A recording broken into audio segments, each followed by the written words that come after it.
Several years ago, Wes started getting really good at baking, and I had a somewhat crazy idea that we could actually sell his baked goods. Wes didn't think this was such a great idea at first, largely because he has imposter syndrome and doesn't believe that his baked goods are actually good enough that people will want to buy them. But I was able to convince him otherwise, and he's a very accommodating guy. So eventually he agreed to give it a shot and try selling at our local farmers market. So today we're going to talk through kind of the background on what it takes to actually start a home business.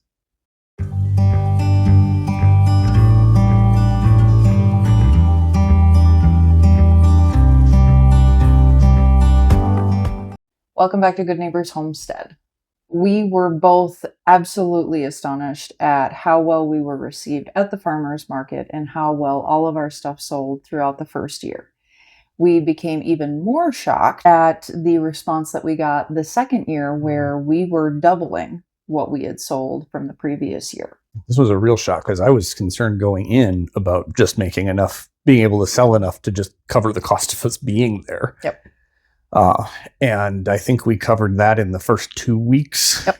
So we were both, I think, a little bit floored with just how positively we were received. As the demand for the baked goods increased from the first year to the second year, so did our equipment needs. Some of the biggest upgrades that we had to make early on were a larger mixer, a dough sheeter, a refrigerator specifically dedicated to the farmers market and the business, and better baking sheets and baking pans. And mostly just more baking sheets and baking pans. Yes. Better, yes, but more was the And the multi-tiered cooling rack. You never have enough counter space. Or we had bread all over the kitchen. All of these items were able to help us work more efficiently in our kitchen as, like I said, the demands and the desire for our baked products increased. So on the business side, there were a few important things that we had to get in place. The first one was just learning. Neither of us had run a business. Neither of us really knew how to start a business. Mm-hmm. And so figuring that out, registering, how do we register an LLC? That was something that the internet was very helpful for. There's a lot of great resources out there because every state's going to be a little bit different. Yeah. A lot of states, it's pretty simple. You fill out a form, you got to pick a name, you got to make sure that it's unique. But it's relatively straightforward. The next one was business insurance. Mm-hmm. Make sure we were insured in case something happened or something went wrong with one of our products. And again, we were very, very fortunate that there was a organization that's for farmers market vendors in our state that actually supplies insurance. And so that was helpful. Separate business bank account to make it easier to keep track of purchases.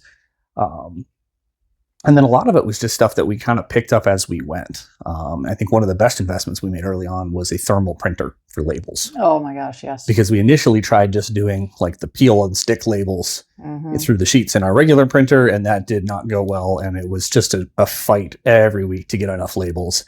We ruined the printer because of it. So getting the thermal printer, which was actually not that expensive. No. And it can print them so much faster. And it made that whole process so much more seamless and smooth and much less of a headache. Yeah, the other thing that really came in handy early on, but also has continued to be really handy, is an Amazon business account.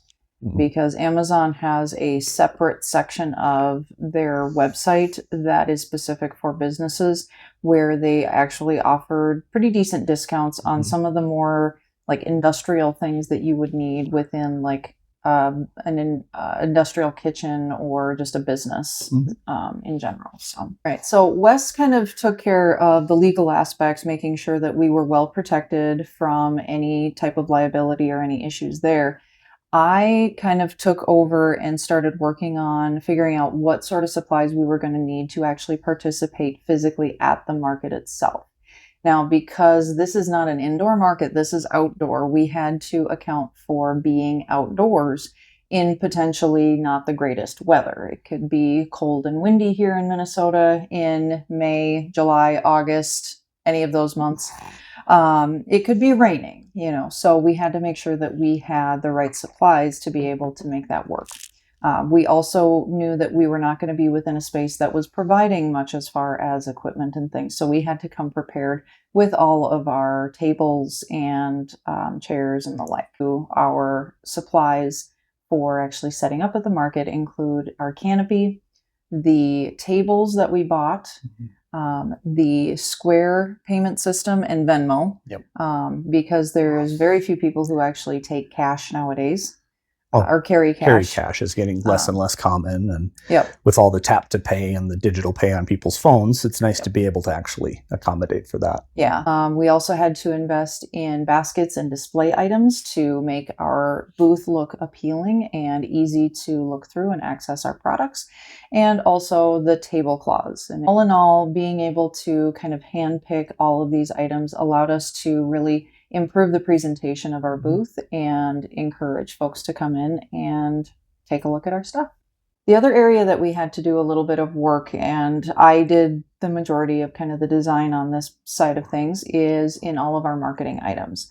So the first items that we had to come up with and kind of create were our banner and business cards. Initially, the business cards I had just printed on some cardstock and hand cut those. As we were seeing how popular our items were at the market, we were able to invest back into the business and get some nicer business cards that were pre-printed for us. Thank you, Vistaprint, for that. I did it at the end of this season. We took and really invested into kind of almost doing a little bit of a rebrand. Yep. Not fully, but we definitely we had a new logo. We got a new banner, some new business cards, and then we got some just apparel for us to wear. So polo shirts, jackets, things that have the logo and the name of the business on it to just help with marketing and kind of create a more of a cohesive situation at the market. So with any business, you're going to have annual expenses. There are going to be costs to run it. Your first and biggest expense, like it is for us, is inventory and supplies. We run a bakery and a company that sells, we run a business that sells baked goods and knitted goods, which means we buy a lot of flour and yarn and other things. And so that's probably our single biggest expense every year, is just buying the raw ingredients that we then turn into the products that we sell. Your business insurance, always a good thing. And then the vendor fees themselves. Most markets, most places where you would be able to sell, there's a fee for you being there, and that fee helps cover the rental of the space or the setup, and so any marketing that the organization that puts on the market, any marketing that they do, those fees cover that as well. All right, so in the last 2 years of doing the farmers market, we've learned a few lessons along the way that have really helped make our last season of the market much more enjoyable and much easier compared to the first. The first one that we didn't realize when we first joined the market was we weren't just joining a farmer's market, we really were kind of joining a family. We were very much surprised by just how close-knit and tight all the vendors were at the market that we had joined. It had been a pretty established market, but they were super welcoming to us right from the get-go. And it's just been a wonderful experience those last 2 years. Lesson number 2, it actually doesn't take very long to make up your operating costs once you get started. The most financially demanding component of starting a business is that initial upfront costs and all those initial things that you need to get. Once you have all the supplies, the actual, annual and recurrent expenses really aren't that much. Lesson number 3, God listens when you talk to him. And he does respond. We found that out several times this last year when I started bringing the rag rugs that my mom and I would make. And they're not small rugs. They are heavy. They are cumbersome. They are a challenge to cart back and forth. And they're kind of a challenge to display. Yes. In a way that, we tried a few different ways. We tried putting a binder out with some pages that had pictures of them, and some people looked through it. But we went through a handful of markets without selling, when we started bringing, without even selling a single rug. And it was getting to that point, I think, at one where we were just kind of asking ourselves, is it still worth doing this? We'd had a couple of people who were like, oh, it's kind of cool, I guess, but nobody was really buying them. And we'd actually started hanging them from the supports on the tent so that they were more visible, which got a little bit more interest, but still nobody was really buying them. And I think there was one day we were just like, if we don't sell any rugs, we should probably just not not bring them next week. And then we proceeded to sell like 3 rugs that day.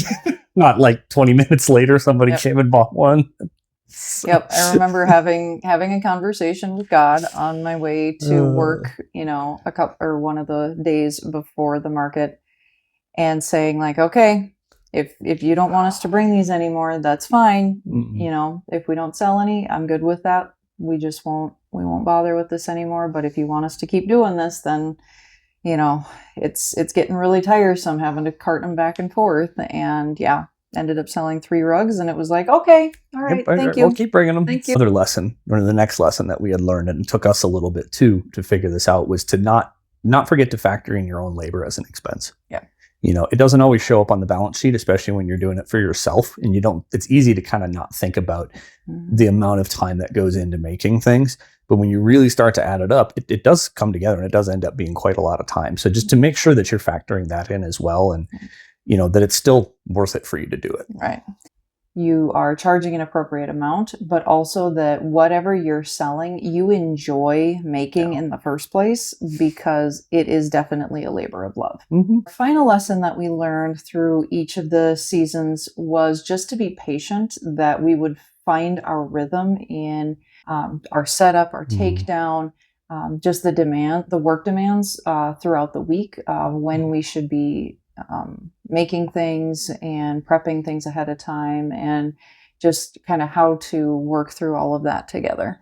Starting a farmer's market business has been a lot of work, but it's been really rewarding and really enjoyable. If you've ever considered selling at a farmer's market or already do, let us know about your experience, or if there's anything that has held you back from being able to start your own business. Let us know down below. Thanks for stopping by Good Neighbors Homestead. We'll see you soon.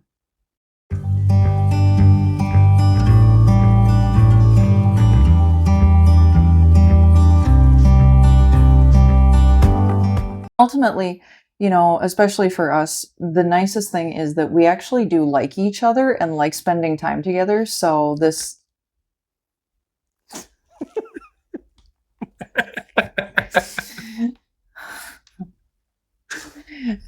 just gave us an opportunity to be able to spend more time together. Although I don't know if we will anymore. Yeah. So on the business. What? You're able to. Words are gone. They're all gone. Bye words. I'm inhaling the saliva. Not recommended. I'm good. Consult your physician. Yep.